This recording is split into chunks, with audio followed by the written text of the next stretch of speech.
All right. So, um, a little bit about the Center for Undergraduate Research and Creative Activity. I don't know if you've been on campus, if you're familiar with the location of it. I know some of you are new to Westfield State and some of you have been here for a while. But the center is physically located at the second floor of Ely Library. You actually have to go through the library and up the stairs to get to us. The center is a fantastic, wonderful open space. We use it for events, for workshops, for meetings, for classes, but it's also a great place for students to come and study. It's a quiet space. And I think what you'll find surprising about the space is there are no computers, and that's intentional. We want it to be an incubator space for people to have discussions, to really come together when they typically wouldn't because of their field or interest or class. Um, and as part of the center, we have every at the end of every semester, I host a sorry, I'm just letting people in. I host a conference with the help of the members of the CURCA committee, and two of them are here today. So really excited to introduce them to you. And if you haven't been to this conference, again, we would encourage you to attend and or present. But part of what we try to do between conferences is to provide professional development workshops that are intended for you as students. We're really student centered, and we would want to, again, try to educate you on all of the possibilities that you have available to you as students at Westfield State. So without further ado, I'm going to first introduce you to Professor Robin White. I'll let her introduce herself, but she will be my co-host today, um, along with, and again, I'll let everybody introduce themselves, but I just kind of want to point out some individuals, along with Professor Acevedo, who will also be on hand to help us.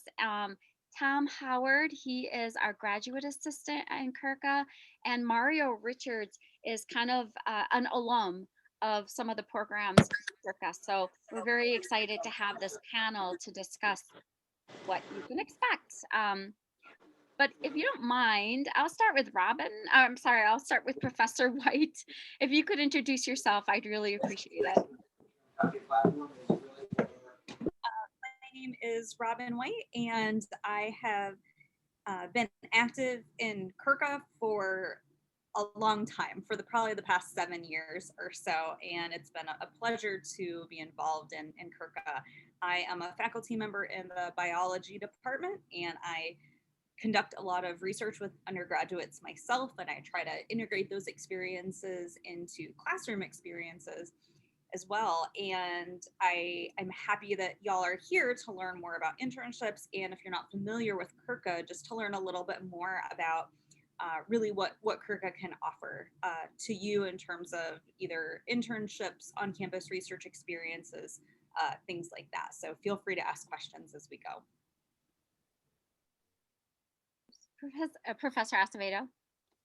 Hi, I'm Professor Acevedo. I've been part of CURCA for 3 years, which doesn't sound like a long time, but it's the exact amount of time that I've been here. I also actively engage in research with undergraduates. My field is structural biology, biophysics, and I really enjoy helping students transition to their next phase of their career, which often involves some form of research.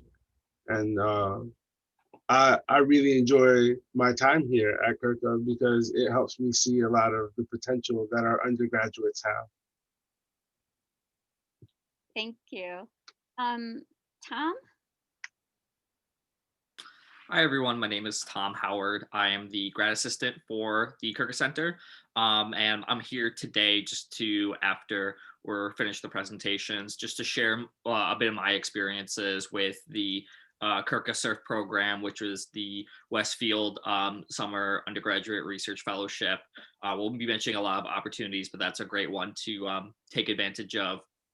if you're trying to stay a little bit more locally instead of national. I've also taken advantage of some of the research grants, conference grants. I presented my research, both in state and out of state. So if you have any questions just regarding more of, what students are doing now at Westfield and sort of what they've done in the recent past, I'm a great source to reach out to if you just need help firming up anything.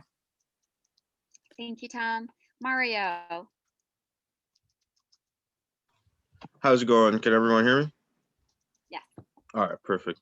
Yeah, so I'm Mario, and just like Tom was saying too, I've also done the summer research, and I've done a few of the fall ones as well. I did one in feels so long ago, but I think it was like the fall, or no, I think it was the spring of 17, and then I did one last fall, and then like I said, I also did the summer one too. I'm a current student here. I'm a senior and I'm finishing up. I'm an English major. And the same thing goes for me too. If you have any type of questions about it, I'd be happy to talk about it because I just love talking about my experience with CURCA in general. Because as a student, I felt like I've grown so much ever since I've been involved with CURCA. Not just with the research aspect, but just as an overall student. So yeah. Thank you, Mario. Brandon? Hi, good morning. Good morning. What would you like me to include? Major year. Sure. So I'm a senior. I'm a biology major here at Westfield State. I'm hoping I'm here at this meeting to learn about the SURF grant because it's something I'd like to apply towards my senior honors project. Wonderful, thank you. Shane? Hello. So yeah, I'm a senior here and I'm majoring in physical education. Great, thank you. Colin? Hi everyone, my name's Colin. I am also a senior. I'm a movement science major with a minor in bio. Great, thank you, Colin. And I'm sorry, I don't want to say your name wrong. So is it Narali? Yes, Yeah? it's Nareli. Oh, Narali. Okay, it's so much nicer when you say it. Thank you. I'm Nareli. I'm a sophomore here at Westfield, and I'm also majoring in physical education. Great, thank you. Daniel? Hi, how are you? Good, how are you? Good. I'm a senior here and I am a movement science major. Great, thank you. Nick? I'm also a senior and I'm also a movement science major. All right. Well, thank you. So as the title of today indicates, we're here to inform you about the importance of summer research and creative activity for preparing. Obviously, when you leave here, we want you to be very competitive. And one way to do so is to try to take advantage of on-campus opportunities and off-campus opportunities.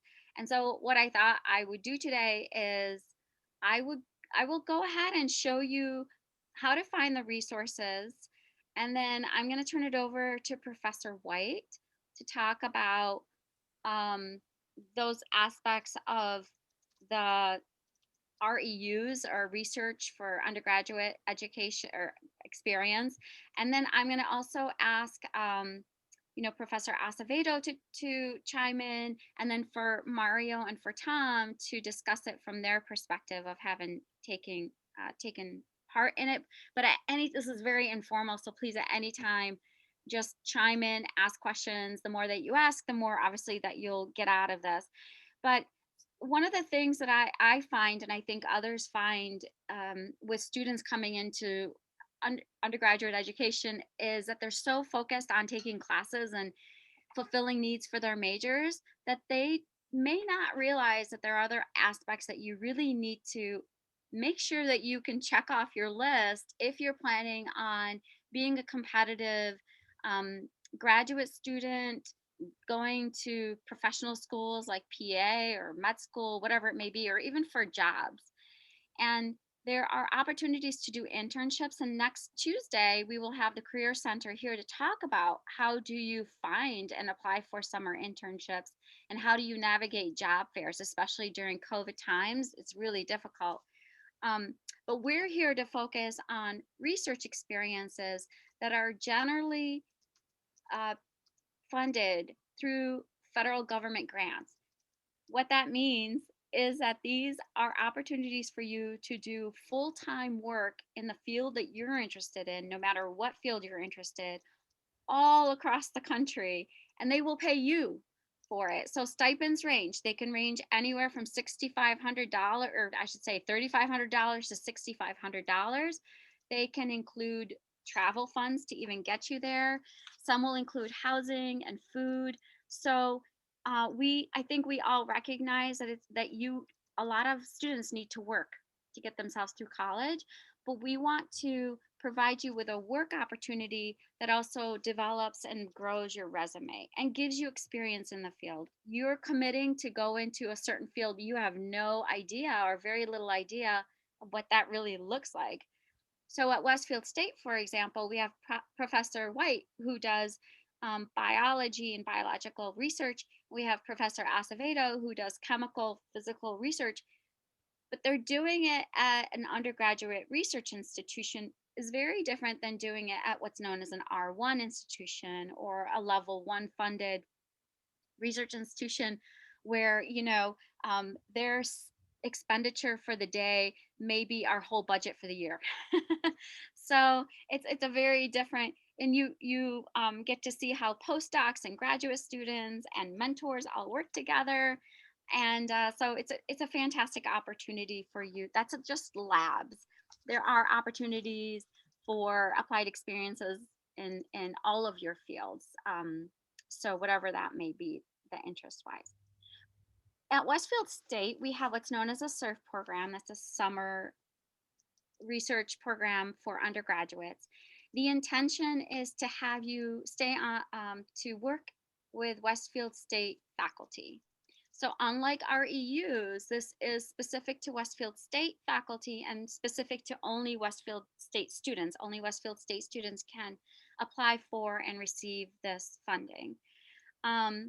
And again, the intent is the same. However, you need to apply, and the committee and I look at all the applications. And what we're looking for is a novel proposal for doing work. So Mario and Tom have gone through this process and they can speak to how it was for them.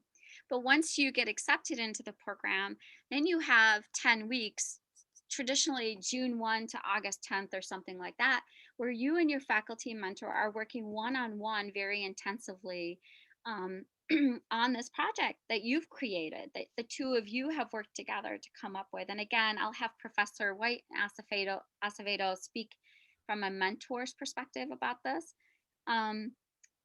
We'll pay you a stipend. This year it's $3,500. And I have to say, the administration has been so supportive of making sure that despite all of the financial woes that are happening because of COVID, they were adamant that this funding be available to students. They don't want your progress and growth to be hindered by COVID. So I think this speaks volumes as to their dedication to you as students and applied experiences. So if it's there, I take advantage of it. But essentially, during that time, we all work together as a cohort. There's generally 6 students, 6 mentors. We meet on a regular basis. You engage in research in progress where you're presenting your information to the rest of the group. You get to hear perspectives from the rest of the group. We have workshops, professional development workshops. And so it's a very active time. And for students, it's about 35 to 40 hours a week, but we're paying you for that time.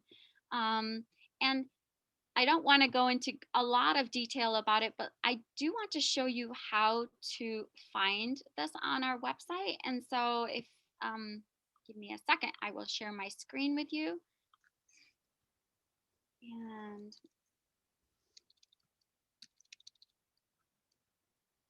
everything moves slower when we're on Zoom. So, all right. I think I got it up now. So if you go to our Westfield State homepage, and I'm not sure why it's doing that, and you just do / CURCA. Can you see the CURCA web page? Okay, cool. So on this web page, there are some resources. There are 2 videos here, and if we have time, I might show you one just so you can get a sense for it. But the tab that you're really going to be interested in is the one that says for students. And when you go there, it tells you about our upcoming lunch and learns. And so, for example, our series, just so since I'm on it and I won't forget, can you see this flyer? It says CURCA. Okay. So this next week, we have searching and navigating for summer internships. Then on March 16th, and they're all on Tuesdays, 11 to 12, we have marketing. Um, how do you create these podcasts and TED Talks, and then designing a poster. In addition, we have deadlines, but what we're going to focus on today is this bottom of the page. It says off-campus summer research opportunities, and actually this right here, this is our SURF application. The deadline is April 15th. So the caveat is that you can apply for our SURF program and actually these off-campus opportunities as long as you are not graduating in May. So if you are graduating in May, you would not qualify for this because the money is intended for active enrolled undergraduates. However, so if you're like, oh darn, there might be other opportunities for students who have just recently graduated. And so you can always get a hold of myself or Professor Acevedo or White, and we're happy to help you locate some of these. And if it is too late for you, we do hope that you talk to your peers maybe and get it on their radar. We have this workshop in the fall and in the spring intentionally to get people knowledgeable about it. But the application is very simple. You just click on this link and it will take you to a Google form. It will explain to you what the process is, how to do it, and it will ask for a faculty mentor recommendation form. This is a very important one because you and that mentor are going to be working side by side all summer long. And then a second recommendation form from a faculty or staff who can speak to your ability to do this level of work. And then in addition, we have these off-campus summer research opportunities. And this is by no means inclusive at all, but to give you an idea of how this works, these are federally funded dollars. These are intended for actively enrolled undergrads. So kind of, again, if you're graduating this May, you wouldn't qualify for this. And you also have to be an American citizen or resident of the US to qualify because it's federal dollars. But what I want to show you is what these opportunities can offer to you. So when you get a chance, you can go on this website, and this is literally getting your feet wet. It's not inclusive. And you can go, for example, to the National Science Foundation, which, by the way, doesn't just post science related things. It's just an organization that provides opportunities for undergrads. What they do is they give funding to certain institutions around the nation, and then they list those institutions based on, you can do this search based on anything you want. Well, for example, if you were interested in ethics and values studies, you would click on the ethics and values studies, and it would tell you the REU sites that are currently accepting students to do summer research in ethics and values studies. So this one here happens to be in Bloomington, Indiana. And if you click on it, it's going to say you're leaving, and you just go to that third party. which now it's going to take you to Indiana's website. And it tells you what this program is about. It tells you deadlines. And as you can see, most of these deadlines are about February 15th. COVID is a little bit strange this year, so there are some that are March, but that's not traditionally the case. Traditionally, it's February 15th. And it tells you everything about how to apply. REU Archives is what other students have done in the past and what you can expect when you're there. It also gives you information about schedules and benefits, right? So this one, for example, will give you $5,000. It will give you room and board. It'll give you a basic meal plan, travel expenses, and any available funds that you need to do work. So that's a good gig, 10 weeks worth of work. Plus, you're growing your resume, you're networking, you are demonstrating. I mean, it just opens up so many doors for you. I can tell you, and Professor Acevedo and White can maybe confirm this as well, these REUs are highly competitive. And in general, they do try to give them to rising juniors and rising seniors. So sophomores, juniors, and seniors, but mostly juniors and seniors because they do recognize that your time is running out in terms of your ability to apply for this and get it and things like that. But you can go to any of these. So we'll go to another one, for example, and then I'm gonna pass it over to Professor White. You can go to the New England Museum Association, and sometimes they have internships and volunteers, and sometimes they have, it's paid. It tells you what's involved, and it tells you when this application deadline is March 15th. So this is for a curatorial internship, and there are just a lot of opportunities. This one here is in public history program, and the deadline for that is April 2nd, which is really fantastic and generous. So it tells you how many positions are available and so on and so forth. I'm gonna stop sharing my screen, maybe. And I'm gonna turn it over to Professor White. All right, thank you. So I thought Dr. Jarvinen did a really nice job of giving you an overview of everything and looking at the National Science Foundation website for the research experience for undergraduates.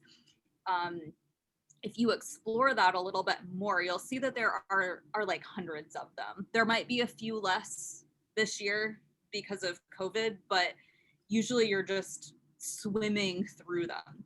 So a couple of things I wanted to mention, and I said it in the chat, the one that she ended up clicking on was the one that I did whenever I was an undergrad at Indiana University. So if you had clicked in the archives, if they go back to 2004, you would see 2004 me. And I did this experience between my junior year and senior year of college. So I was a psychology major and a math double major in college. And I initially went into college thinking that I wanted to be a therapist, and then I decided that probably wasn't for me. And I got really involved in undergraduate research, really starting in my sophomore year. So I did some on-campus research, and this was all like psychology research. So mostly human behavior, human testing, things like that. And my research advisor in undergrad had recommended that I look for these things because I didn't know that they existed. And he was the one that prompted me to apply for a few of them. And he emphasized to me, and Lemmy's mentioned this as well, that we can give you a lot of really great experiences at Westfield. Like, I feel like I can give my students a really awesome research experience, but as Dr. Jarvinen said, we're not a research one institution. Our primary goal is to teach you.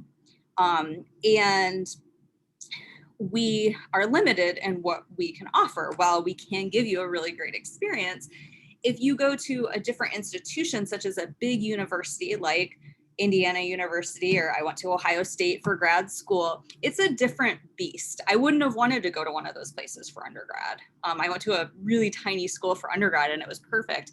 But if you want a taste of what that looks like in a relatively controlled environment where it's not as overwhelming during the year with all the students there, you can go to one of these opportunities and, you know, not only get paid and everything, but you're going to work with graduate students, with postdoctoral scholars to see what their life really looks like. So if you're considering grad school, that will give you an opportunity to really see that in person, because at Westfield, since we're undergrad only, that means we can really focus on y'all, but you won't be able to see what a graduate school life would look like.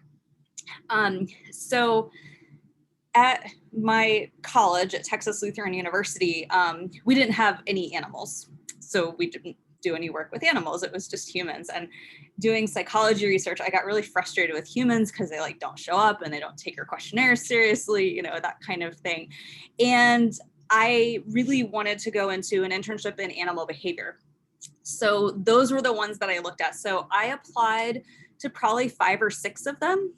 These are not like college applications. You don't have to pay to apply to them. And the applications are really quite similar. So apply for a bunch and apply for the summer surf program. You can't get things that you don't apply for. So apply to everything, because it's really not that much more work to apply for like 7 than 1 and just see what happens. And I was fortunate enough to get into 2 or 3 of them, and it was between Indiana and Alabama. But in the Alabama one, I would be traveling a lot more because I would be studying like African killer bees, which was really cool. But I wanted to work with this specific researcher at Indiana University who studied like rodent behavior and rodent learning, because I was really interested in learning. And that was my first experience handling mice and rats and all that kind of stuff. And I was actually able to do a lot of the techniques that I had just read about before. And I was in the lab all day, every day, and I loved it. And not only do you get that experience, but you also have a cohort of people. They are selective, so there's not that many people in the program. I think there were 15 in mine.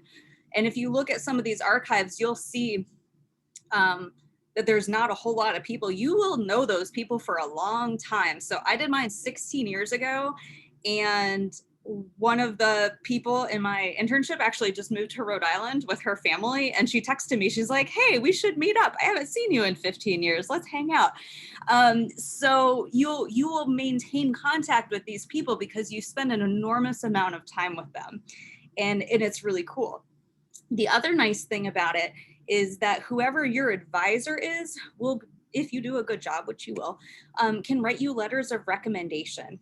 And regardless of what you're doing in the next step, having letters from more than one institution is going to look a lot better than just one.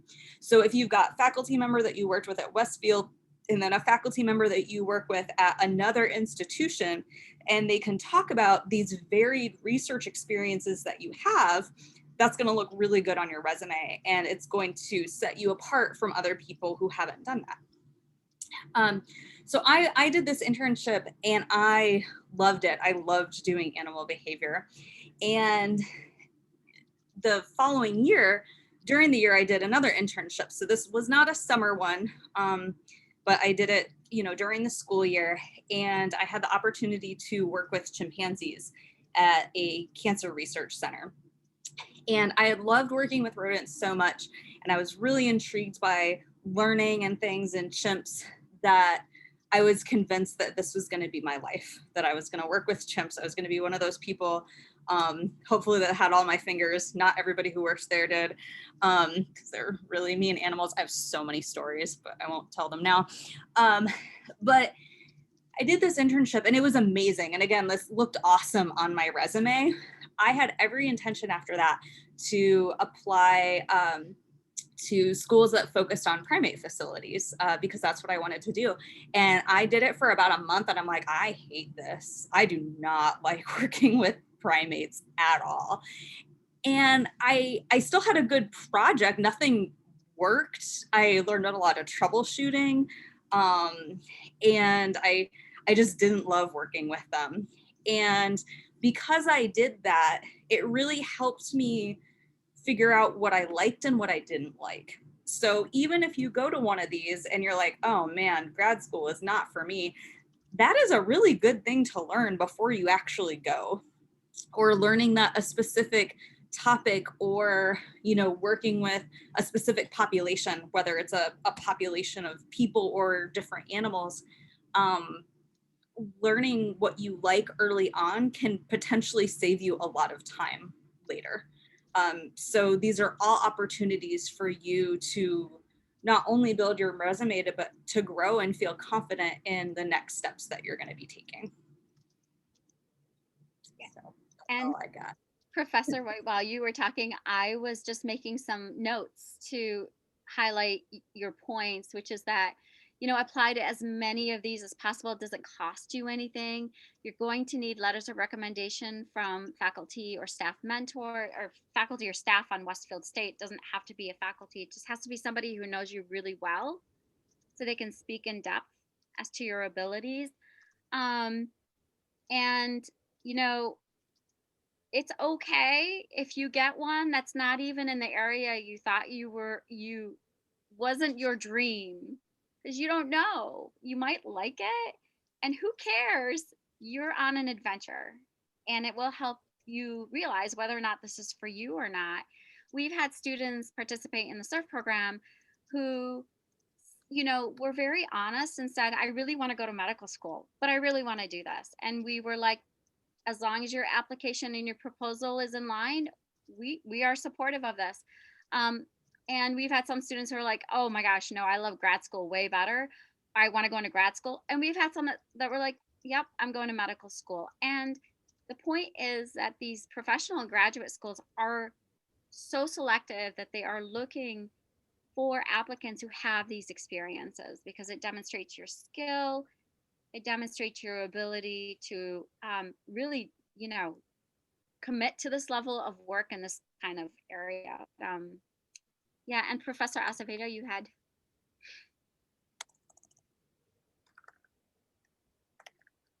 weighed in. Sorry.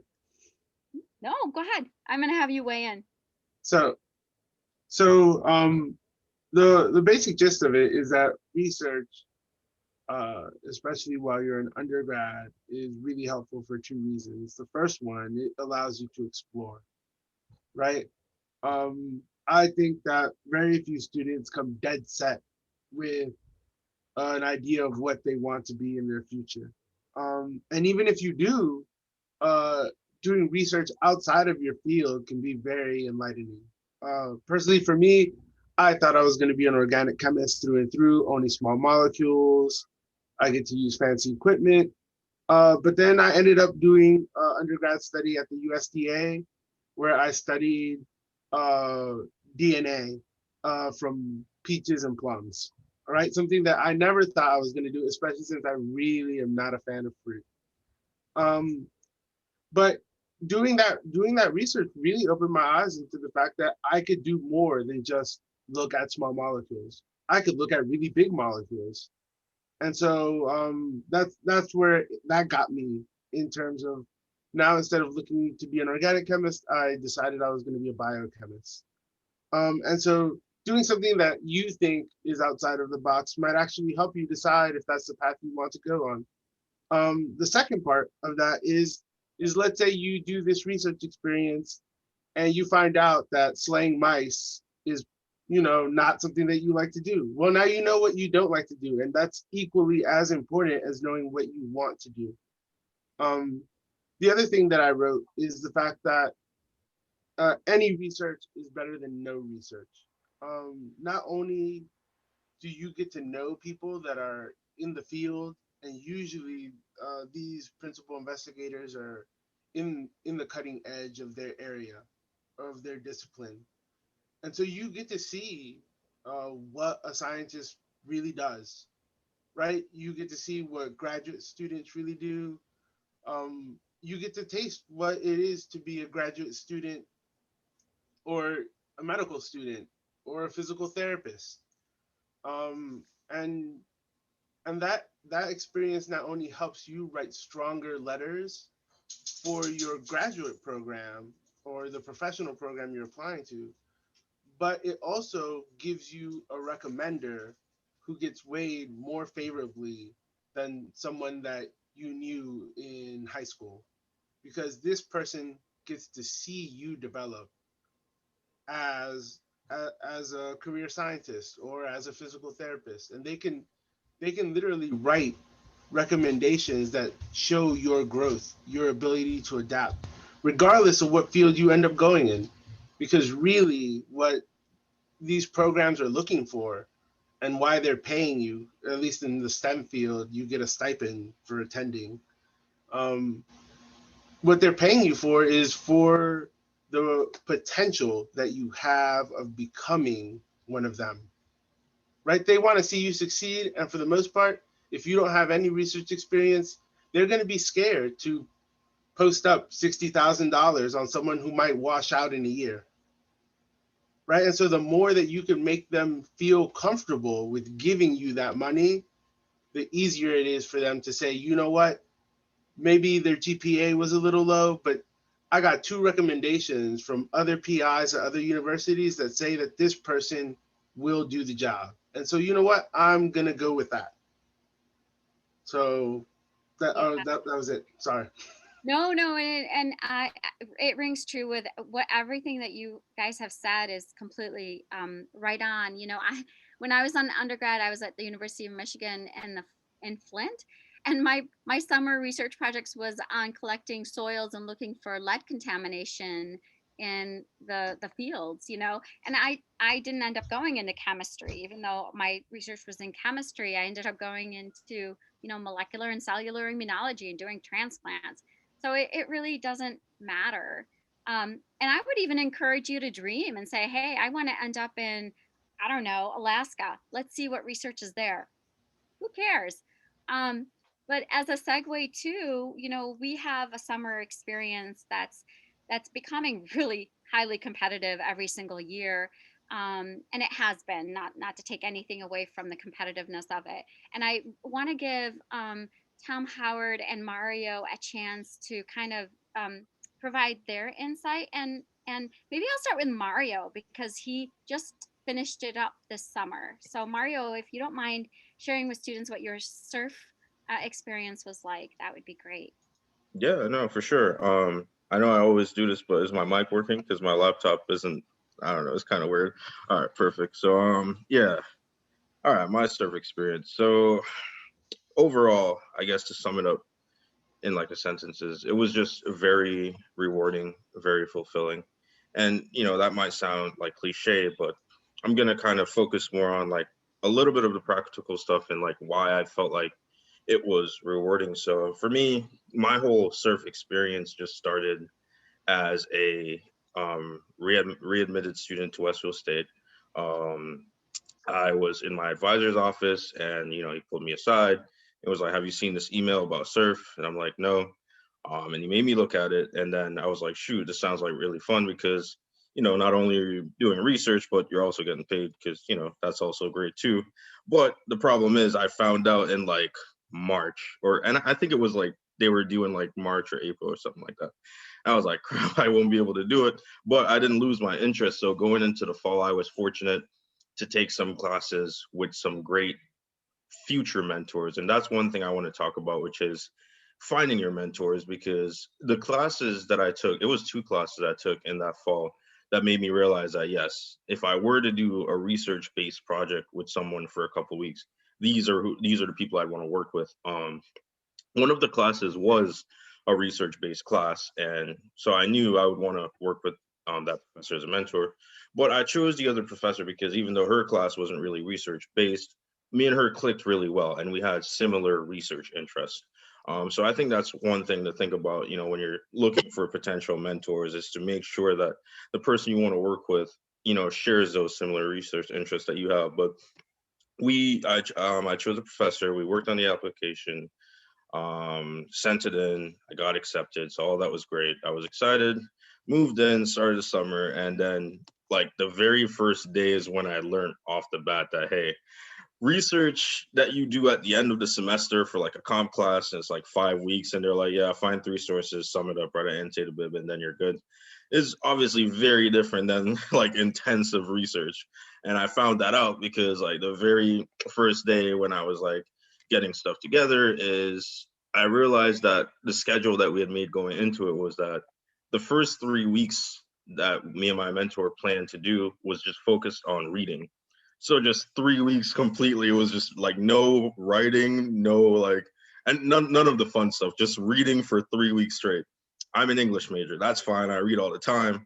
But one thing I want to point out is how much you grow as a student because I wasn't just reading regular stuff. Like for my research, it was interdisciplinary, which means you're using other academic disciplines. I'm an English major, but my concept that I was focusing on was from sociology. And then I was presenting it through a comic. And then I was using conversations from graphic medicine. And then I was also reading philosophy. So it's a bunch of different stuff, which is how interdisciplinary research works. But that's what made me feel like I grew so much because I was reading scholars from different fields that I was not 100% familiar with, but I pushed myself, and that's what surf does. Like when things aren't going as you expected, that's where the whole program itself just lets you grow because you're working with a mentor. You're not on your own, and you're working with Lamise and everyone else as well.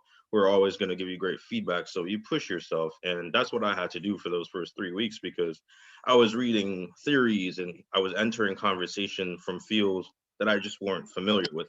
But thankfully, I was able to push through it and continue my research. So that's one thing in general that I just found very beneficial was just growing as a student and just feeling like unique, feeling different, feeling like I'm doing something that not only do I love doing what I do, and you're spending time doing it with a mentor, but you're also learning from your peers because like Lamise mentioned with the workshops, um, you might have someone working on a research in the field of chemistry. And you're like, well, chemistry won't really relate to what I'm doing, but that's not true. And I learned that very quickly because, I realized that even if we weren't working on the same thing, whatever they said could always spark and give you ideas for your own research. So those are things I learned just going in general. And it's good to have those skills in undergrad because maybe you won't do it as much in undergrad for entering conversations, academic conversations that you're not 100% familiar with. But if you're interested in grad school, for example, and you might be familiar with the conversations or I guess the period that you're studying, or but you might just be struggling with that reading in particular. And I feel like, coming out of surf, I feel like anything that I read, and I don't even care what discipline it's from, I feel like I'll be able to understand it to a good. Maybe I'm being naive, but I feel like I still have a good chance to understand what's going on because those are the skills you get from doing your research. And another thing I wanted to touch on was how research sparks changes. Is what I like to say, because you could start with having a research goal or an idea, and then like the first week when you're working on it, you're like, I don't know, I might want to look at something else, and then your whole thing just changes completely. Mine didn't really turn out that way, but that's the possibilities there, and again, that's what your mentor is for, and that's a great experience from surf because when that does happen you have everyone on your side to be able to help you navigate and find ways. And that's just what research, from what I've learned, is like. It might not always go how you intend to. So that's another great experience I learned. And for me, the last thing I would want to talk about is how my research made me think about more research. So I did an independent study last fall, and it wasn't even related to what I did in the summer. But I was reading a scholar in the summer, and I saw one sentence from like a 30-page book chapter. And that one sentence made me think about something. And I spoke about it with my mentor, and then going from there, we decided to do an independent study just on that idea from the one sentence. So even if you're focusing on something for your research, other ideas might come up because the more you work on it, the more you're going to just expand your horizons intellectually. And going off of what everyone has said regarding grad school and resumes, those are all great stuff. But for me, I feel like it helped me a lot when I was writing my personal statements. And every grad program is different, but most grad schools are looking in personal statements and they're like, okay, tell us about yourself, but what do you want to do? You know what I mean? And I feel like surf gives you that edge because you're not just a regular student going in and you're like, I think I'd want to go in this field. Well, that's great, but what exactly do you want to focus on? So that's what surf did for me. It made me narrow my goals, my future goals, and what I would want to research. So when I wrote my personal statement, I didn't just say, okay, I'm an English major and I'm interested in interdisciplinary studies. I could say I'm an English major, I'm interested in interdisciplinary studies. I want to work with Rene Descartes. This is his theory that I want to work with. This is what I want to add to this conversation. This is why I'm unique. This is why I'm a great candidate, and this is why you should accept me. You know, that's very different than just saying, I think this is what I want to do. You know what I mean? Because you have that practical experience from your research. So yeah, those are the great benefits that I got from surf. And yeah, I think that's it for me. Yeah, no, thank you. I appreciated that you touched on the non-tangible aspects of the surf program because it is very transformative. And I just want to make sure, thank you, Mario. I think that was great. And Tom, if you want to, briefly kind of tell about your experience, but I also want to leave time for you guys to ask questions too. So don't be shy about chatting too in there. Right. I was thinking the same thing, that Mario did a great job of sort of evaluating what it was like as an undergrad. And I was sort of thinking about how the CERF program sort of impacted me where I am right now and where I'm thinking about in my career. So I decided to do my research on, it was building off of a history research methods course where I transcribed a 50 to 60 page journal on a portion of this canal that went from Northampton to New Haven, Connecticut, and a portion in Westfield. And as my proposal for the CERF program, I was like, okay, let's learn more about this individual. And I was getting into the research of it and learned like, wow, there's nothing about this guy, nothing at all. And then I sort of shifted my research to looking into the canal. And then I met someone who had done all of the research on this canal, and which was a great resource to meet in person because I learned so much for me, but I couldn't feel like I could add anything to the scholarship. So then I started to think about, well, I learned a lot about the canal and why it failed, right? And what sort of political, economic, social implications made the canal fail. And then I ended up thinking, okay, well, I had an internship where I was learning a lot about policy in the state of Massachusetts for my political science degree. And I thought about, well, what is interesting going on in society right now? Well, there was talks about a high-speed rail from Springfield to Boston that I was really invested in because I was a stakeholder in that area. And I sort of looked upon and took the idea of, why do we study history? It's to learn things in the past and make them better today. And that's sort of policy in a nutshell. I mean, policy doesn't look back and look into the early 19th century of things, only in certain circumstances, but that really sort of, in that whole process, shifting my research ideas, because I was thinking about, who I was as a scholar, as a future professional, and thinking about, if I were to take this, and this was my proposal to a community, right, and of this idea that I had, but then I ended up having no leads, it would look really terrible to talk in front of all these stakeholders in my community, and they would think of, oh, what's the government doing? Like, what are my tax dollars paying for, right? So this was a really good experience of how to salvage something, how to work with something and make it work at that scholarship level. All of the professional development meetings that I was in, my mentor relationship with my mentor, as well as just looking into taking my work and making it professional, made me feel a lot better in the degree that I'm going into right now, which is public administration, where it is a short jump from undergrad to grad to I'm working, and like, are people going to take me seriously?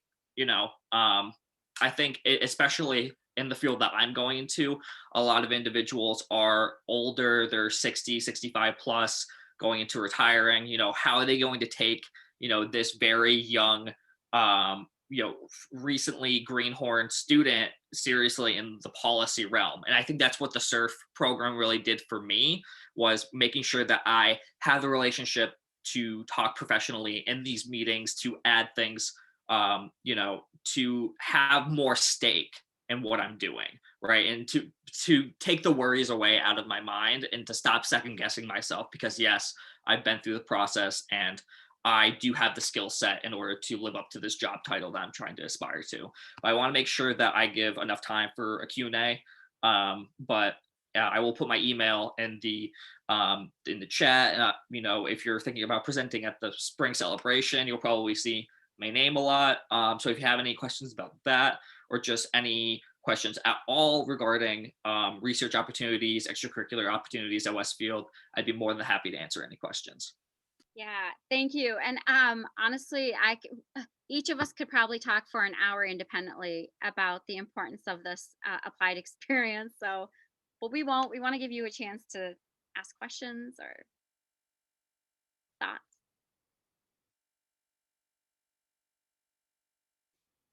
How many of you were seniors again? Can you raise your hand? You guys are seniors. Okay.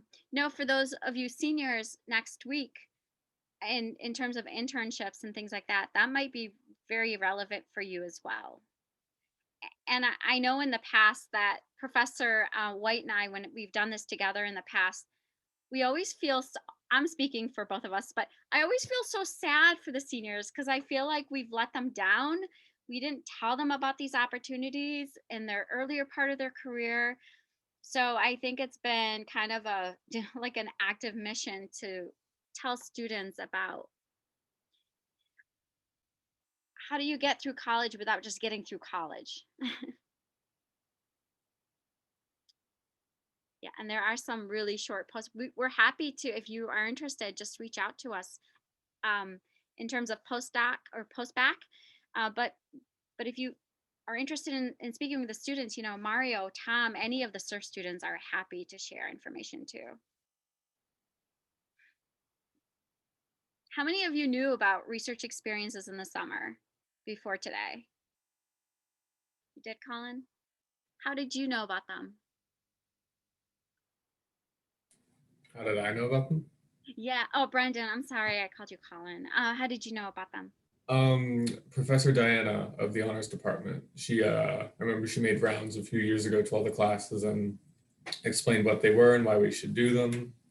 And it sounded like a great idea. Yeah. Faculty are definitely a big part of this success. So.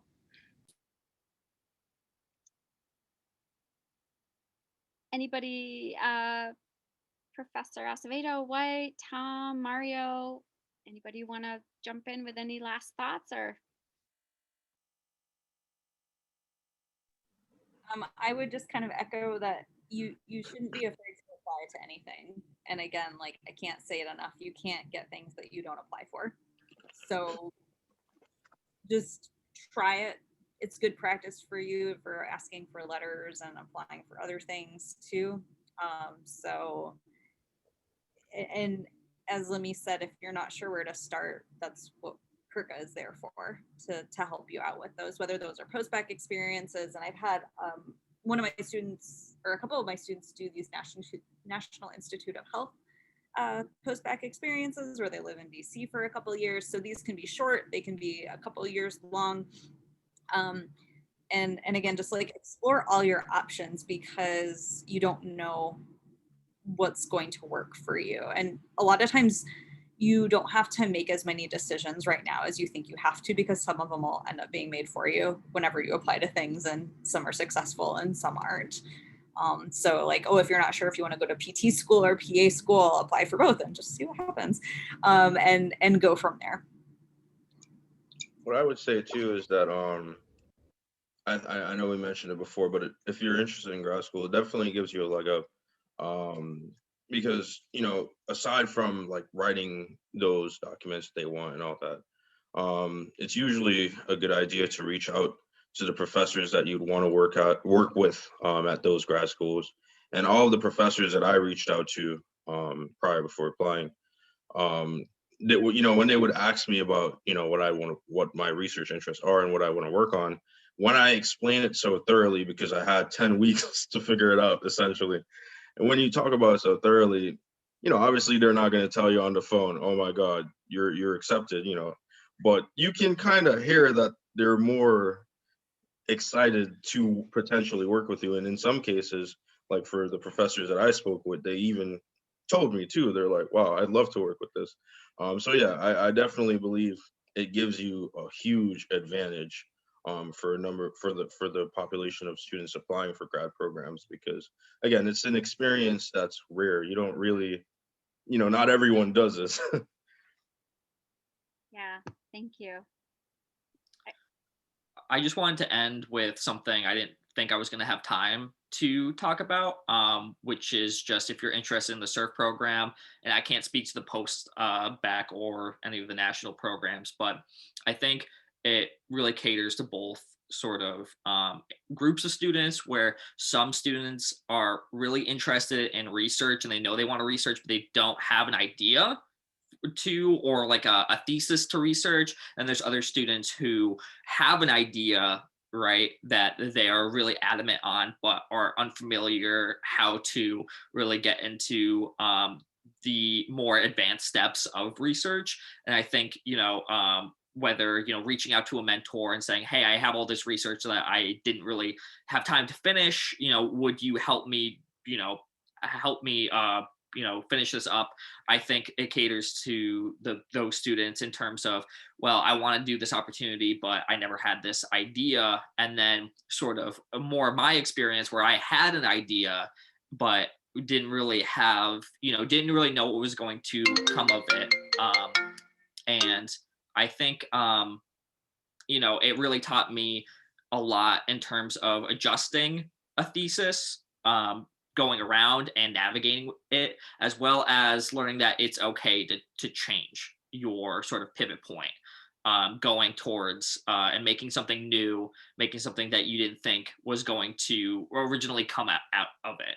So don't be afraid to, thinking, oh, this doesn't apply to me because I don't know what to research, or thinking that you don't have the skill set. I think apply. And the worst they could say is no. And once you get accepted, all you have to do from there is to learn. Yeah, so I thank you guys all so much. I hope this was helpful. I don't want to take up your time. We're end of time. So please reach out to us, and hopefully we'll see you next Tuesday. Take care. Thank you everyone for everything. It was very informative, very helpful. Thank you. Thanks, guys.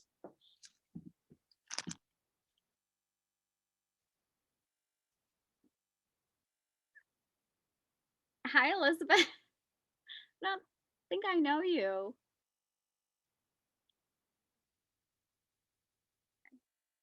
Okay. Hold on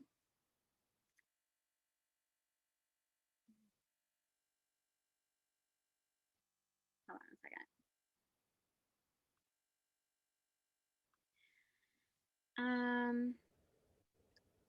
Anyway, I don't know who that was. Did you? He's one of my students. Oh, Elizabeth is? Yeah. When I see her in lab on Thursday, I think she got the wrong time. Thank you guys so much. That was really, really helpful. I appreciate it. No problem. So we'll continue to have these discussions, but clearly, hearing it from faculty and peers is the only way to kind of get students really involved in these, or to even know about them. I hope you have a great day. Yeah, thank you so much. Thank you. I really appreciate it. Bye-bye. Do you have a quick second by any chance? I do. Yes. Okay, cool. So, shoot, before I forget, thanks again for inviting me to this. What was I going to say? So I was talking with Professor Deanna and all the advisors that I have at Westfield. And I was thinking of taking I haven't decided yet, but more likely I will. I was thinking of taking a year break before I continue applying to grad schools because if I'm being honest, my brain is fried. I Um, know. ever since undergrad started, I work like 40 hours a week because I have to take care of myself. But yeah, my brain is like on on a string right now. But what I was gonna ask about, and I think I already know the answer for this, but I know that seniors leaving can't really do any type of those research things. But I'm just curious, like, do you know of any maybe? So, you're looking for like a post-bac summer kind of? Yeah, because I really would want to do another type of research thing, but like I said, I know that students leaving, it's pretty much like hard to do that. At Westfield, that's true, and that's just because the money that's set aside is intended for undergraduates, and Yeah. for these REUs, that's also true because those federal dollars are intended for actively enrolled, but there are opportunities for federal dollars to be for post-bac. Like when I was at Mount Holyoke College, I did research with I had a student do research as a post-bac. She had done Mm, research with me as an undergrad, and then I was able to find $3,500 for her to do summer research as a post-bac on yeah. campus. But that was because Mount Holyoke had a small fund that allowed me Oh, to do that. okay. But Yeah. you know what? Hold on a second. Let me see if I can find. Um, let's go back to the National Science Foundation. Can you see the screen? Yeah. Yeah, I Okay, can. hold on a second. Let's just and then Mario, the other thought that I had was are you able to attend next Tuesday's um We can do more lecture? than one of them, right? Oh yeah, you can come as many as you want, but next Tuesday we're gonna have um Jennifer and Giselle from the Career Center, and they're gonna talk about paid internships, Okay. which might be For the a summer? yeah, yeah, For students leaving? yes, yeah. Oh, shoot. Okay. So Yeah, no, for sure. What time? same time, 11 to 12, same Zoom link. You should have received an email from the Dean of Students as well, Yeah, I'm talking about about to go check real quick. CURCA workshops. But if we go to National Science Foundation, we could look for for students. So sometimes they indicate which students. So let's see. Let's just try this again. So we do post baculate. Um, if we can't find something right now, I'm spelling it wrong. Post back. I just want to do post back. You'll learn it. Let's spell it.